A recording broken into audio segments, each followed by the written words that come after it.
Hello' বন্ধু, current আছামলৈ স্বাগতম। আজি আকৌ লৈ আহিছোঁ আপোনালোকলৈ এটা নতুন ভিডিঅ'। এই যে সাঁচি পুলিজোপা দেখিছে, এই সাঁচি পুলিজোপা আৰু এই সাঁচি পুলিকেইটাৰ মাজত আপুনি এটা পাৰ্থক্য চাওক। এইকেইটা পুলি একেবাৰে ওচৰা ওচৰিকৈ আছে আৰু এই পুলিটো অকলশৰে আছে, আৰু এই পুলিকেইটা ওচৰা ওচৰিকৈ আছে বা সেই পুলিকেইটা ওচৰা ওচৰিকৈ আছে। ঠিক তেনেকৈ যদি আপুনি চায় যে এই পুলিটো অকলশৰে আছে, এতিয়া আপুনি কেনেকৈ ৰুব? সাঁচি পুলি আঁতৰত ৰুব নে ওচৰত ৰুব? আপুনি সেইটো আপোনাৰ নিজৰ অভিজ্ঞতাৰ পৰা ঠিক কৰিব। কোনোবা এটা খেতি কৰিবলৈ বা কোনোবা এটা কাৰ্য কৰিবলৈ আপুনি যদি আনৰ ওপৰত নিৰ্ভৰশীল হয়, তেতিয়া আপুনি বিশেষ ছাকচেছ নহয়। ধৰক আপুনি শ্ৰমিক হ'ব নে মালিক হ'ব? আপুনি যদি শ্ৰমিক হৈ থাকে, আপুনি বিচাৰে শ্ৰমিক হৈ থাকিবলৈ বিচাৰে, আপুনি সদায় শ্ৰমিকেই হৈ থাকিব। কিন্তু আপুনি শ্ৰমিকৰ পৰা মালিকলৈ কনভাৰ্ট কৰিব লাগিব নিজকে। তেতিয়া আপুনি কিন্তু জীৱনত বহুত ছাকচেছ হ'ব পাৰে। ঠিক তেনেকৈ এই সাঁচি খেতিটো কৰিবলৈ হ'লে আপোনাৰ নিজাকৈ অভিজ্ঞতা লাগিব। আপোনাক কৈছোঁ যে আপুনি যদি এফুট আঁতৰতো ৰুৱে বা দুফুট আঁতৰতো ৰুৱে, পুলি হ'ব, কিন্তু তাত প্ৰচুৰ সাৰ দিব লাগিব। আপুনি এটা মেথড কৰিব পাৰে, এনেকৈ দুটা পুলি যদি আপুনি ঘনকৈ ৰুইছে, এটা পুলি কিন্তু আকৌ 4 ফুট আঁতৰত ৰুৱক। এইটো কৰিব পাৰে। তেতিয়া আপুনি দেখিব যে ওচৰত ৰোৱা পুলি দুটাতকৈ আপোনাৰ আঁতৰত ৰোৱা পুলিটো ডাঙৰ হৈছে। এইফালে আপুনি দুটা ওচৰত ৰুলে, আকৌ এটা আঁতৰত ৰুলে, মানে 5 ফুট আঁতৰত ৰুলে, আকৌ 5 ফুট আঁতৰত দুটা এফুট আঁতৰত ৰুলে।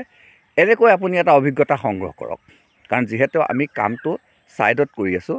ধৰক এইখন এখন জেওৰা, এই জেওৰাৰ দাঁতিত এই সাঁচি পুলিটো হৈ আছে। হৈ থওক, ইয়াত খালী ঠাই যিবিলাক আছে, এই খালী ঠাই দুনল খালী ঠাই আছে, এই দুনল খালী ঠাইটো ৰুব পাৰে। কিন্তু এই মানুহজনে কিয় ৰোৱা নাই জানেনে? আমাৰ ইয়াত আচলতে সাঁচি পুলি ৰুবৰ কোনো প্ৰয়োজনেই নাই। এইবোৰ চাওক, এইবোৰ গোটেইবিলাক সাঁচি পুলি। এই যিমানবিলাক পুলি দেখি আছে, সাঁচি পুলি। ইয়াৰ ভিতৰতে আপোনাৰ কেইটামান পুলি আগবাঢ়ি আহিব। যিকেইটা পুলি আগবাঢ়ি আহিব সেইকেইটা তেওঁ চিজিলকৈ ৰাখিব, বাকীকেইটা কাটি পেলাব। এইটো প্ৰচেছ আমাৰ ইয়াত চলি থাকে। কাৰণ আমাৰ ইয়াত সাঁচি পুলি বিশেষকৈ ৰুব নালাগে। কেলৈ? এই যে সাঁচিজোপা দেখিছে, এতিয়া ইয়াত ফুল আহিলে, এয়া চব ফুল আহিলে, এই গোটেই গছজোপাত হাজাৰ হাজাৰ গুটি লাগিব। এই গছজোপাত যেতিয়া হাজাৰ হাজাৰ গুটি লাগিব, ইয়াৰ তলতে এইবোৰ গজিব। গজাৰ পিছত ইহঁতক অদৰকাৰী পুলিকেইটা কাটি পেলাব আৰু দৰকাৰী পুলিকেইটা ৰাখি থ'ব। ফলত কি হ'ব? মানুহজনৰ সাঁচি গছ গ্ৰ' বেছি হ'ব। কেলৈ? সাঁচি পুলিত এনেকুৱা জেগাতে গজিব য'ত সি উপযুক্ত বুলি ভাবে, গতিকে তাতে থাকিব, তাতে গজিব, ভাল হ'ব।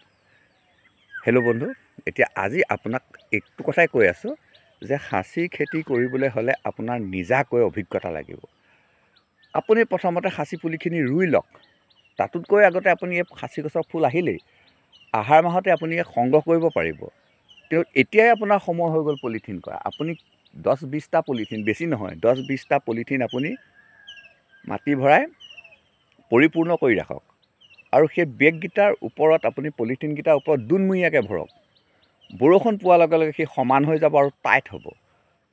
টাইট হোৱাৰ পিছত আপুনি আহাৰ মাহত এই গুটিবিলাক, ইয়াৰ গুটিবিলাক সংগ্ৰহ কৰিব লাগিব। গুটিবিলাক সংগ্ৰহ কৰিবলৈ আপোনাৰ বিশেষ অসুবিধা একেবাৰেই নাই। কাৰণ যদি আপোনাৰ ঘৰত আছে, কথাই নাই।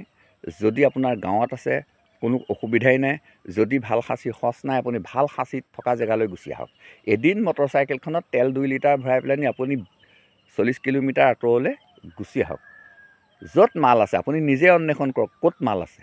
আপুনি সেই মাল থকা জেগাৰ পৰা আপুনি 20টা বা 40টা গুটি সংগ্ৰহ কৰক। আপোনাক হাজাৰত দি দিব, কিন্তু আপুনি বেছি নিব দৰকাৰ নাই। আৰু আপুনি সংগ্ৰহ কৰি আপুনি পুলিকেইটা পচাওক। কেনেকৈ পচাব? আপোনাৰ ঘৰত যদি মাছৰ কাৰ্টুন এটা সংগ্ৰহ কৰিব পাৰে, আপুনি মাছৰ কাৰ্টুনটোত পৰিপূৰ্ণ কৰি দিয়ক মাটিৰে, বা কাৰ্টুনটো সমানে দুভাগ কৰি 2টা কৰি পেলাওক। কৰি তাৰ ভিতৰত আপুনি সাঁচি গুটিখিনি ধুনীয়া ধুনীয়াকৈ চিজিলকৈ লাইনকৈ সজাই পেলাওক। আৰু তাৰ ওপৰত অলপ গোবৰ বা মিহি গোবৰ দি পেলাই আপুনি ৰাখি দিয়ক।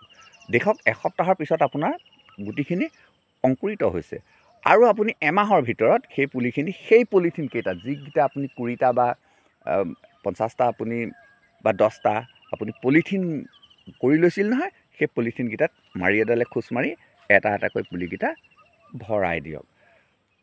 আৰু সেই পুলিকেইটা আপুনি পিৰালিৰ দাঁতিতে থৈ দিয়ক বা আপোনাৰ যিকোনো হাবি আছে নহয় ঘৰত, মানে ফুলনিয়ে হওক বা কিবা অকণমান অলাগতিয়াল জেগা আছে, তাতে আপুনি ৰাখি দিয়ক যাতে ছাঁ পায়। গতিকে সি তাতে 1 বছৰ আপুনি ৰাখি দিয়ক। 1 বছৰৰ পিছত আপুনি দেখিলে যে আপোনাৰ পুলিখিনি বহুত ডাঙৰ হ'ল, আপুনি অলপ অলপ গুড়ি গোবৰ তাত মাৰি দিয়ক আৰু পলিথিনকেইটা আঁতৰাই দিয়ক। সেই ঠাইৰ পৰা বেলেগ এডোখৰলৈ চিফ্ট কৰি দিয়ক, কাৰণ একে ঠাইতে থাকিলে সি তললৈ শিপা গুচি যাব। গতিকে আপুনি তাক বেলেগলৈ দি দিয়ক। দি আপুনি তেনেকৈ সেই পুলিকেইটা নুৰুব, কিন্তু 2টা বছৰ পাৰ হ'বলৈ দিয়ক। 2টা বছৰৰ পিছত আপুনি দেখিব যে আপোনাৰ পুলিখিনি 2 ফুট হৈ গ'ল বা 3 ফুট হৈ গ'ল। আপুনি তেতিয়া সেই গোটেই পুলিকেইটা ৰুবৰ দৰকাৰ নাই। আপুনি তাৰ পৰা ভাল পুলিকেইটা যিকেইটা একদম সুন্দৰ হৈছে, সেই সুন্দৰ পুলিকেইটা আপুনি ৰুই দিয়ক। 10টা 12টা যি হয় সুন্দৰ পুলিকেইটা আপুনি খুব ধুনীয়াকৈ এনেকৈ ঢাপৰ দাঁতিত জেওৰাৰ দাঁতিয়ে দাঁতিয়ে আপুনি 1 ফুট আঁতৰত ৰুৱে, 2 ফুট আঁতৰত ৰুৱে, এটা আপোনাৰ কথা। যদি আপুনি পলিথিনত 2টা পুলি দিছিলে তেতিয়া আপুনি 2 ফুট আঁতৰত দিয়ক। যদি আপুনি পলিথিনত 1টা দিছে তেতিয়া আপুনি 1 ফুট আঁতৰতে ৰুৱক।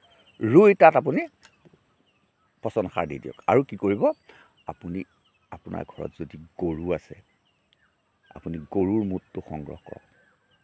যদি ছাগলী আছে, আপুনি ছাগলী মুতটো সংগ্ৰহ কৰক। একো অসুবিধা নাই। গোহালিৰ পৰা এটা গাঁত খান্দি থওক, গোহালিৰ পৰা আঁতৰত এটা গাঁত খান্দি থওক। যিফালে বৈ যাব, বৈ গৈ সেই গাঁতটোতে সেই মুতখিনি ৰৈ থাকিব। আপুনি সেই মুতখিনি সংগ্ৰহ কৰক আৰু এই সাঁচি পুলিখিনি গুৰিত আপুনি দি থাকক। আপুনি চাব যে আপোনাৰ পুলিটো কিন্তু পুলুঙা হৈ গ'লে ভাল। এইটোৰ দৰে পুলুঙা হৈ গ'লে ভাল। আপুনি পুলুঙা কৰিবলৈ যত্ন কৰক। পুলুঙা কৰিবলৈ কি কৰিব লাগে, আপুনি কাষৰ ডালবিলাক কাটি যাব লাগিব। সি ইমান কোবত আগবাঢ়ি যাব, আপুনি সেই পুলিকেইটাত যদি যতন লয়, সেই 10টা বা 12টা পুলিত যদি যতন লয়, 3 বছৰৰ পিছতে আপোনাৰ মাল হৈ যাব। আৰু 10 বছৰতে সেই পুলিকেইটা বিকিব পাৰিব। অৱশ্যে বিকিবহে পাৰিব, কিন্তু মেচিয়ৰ নহয়, কিন্তু বিকিব পাৰিব। এটা পুলিত যেনিবা আপুনি 10টা পুলি বিকিয়ে 10,000 পালে, কিন্তু লোকচান হ'ল। 10টা পুলিতে আপুনি 10,000 টকা পালে নহয়। আমাৰ মানুহবিলাকে সাঁচি গছত কিয় দাম নাপায়?